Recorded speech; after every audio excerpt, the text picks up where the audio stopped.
Fan rams de flors amb molt bona olor, però no és una floristeria. Aquí les flors també tenen molt bon gust.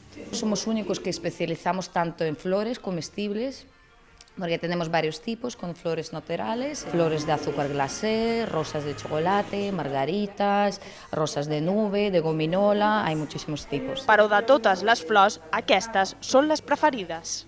Producto estrella yo creo que sería ramo de fruta, porque hasta donde sabemos que no hay competencia en España, en Europa hay solo en Londres y París. I una d'estes azul clarito. Tenen coses molt diferents i a més el xocolate és boníssim. Desde el principio tuvimos muy claro que queremos crear un espacio creativo muy diferente a chocolaterías, bombonerías de Barcelona, porque es una ciudad con mucha historia de chocolate y era muy difícil de competir.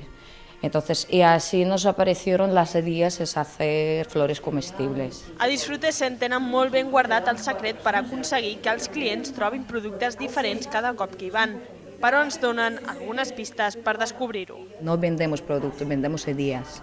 Entonces siempre vamos reinventando porque somos un buen equipo, que todos con ganas de inventar cosas nuevas, siempre probamos. No todos los productos funcionan, eso sí, pero siempre no paramos, creamos cosas nuevas y siempre salen ideas buenas. ¿Cómo hacemos? Es un secreto. No podemos decir mucho, es decir, que lo que podemos decir es que hacemos todo manual. La música se queda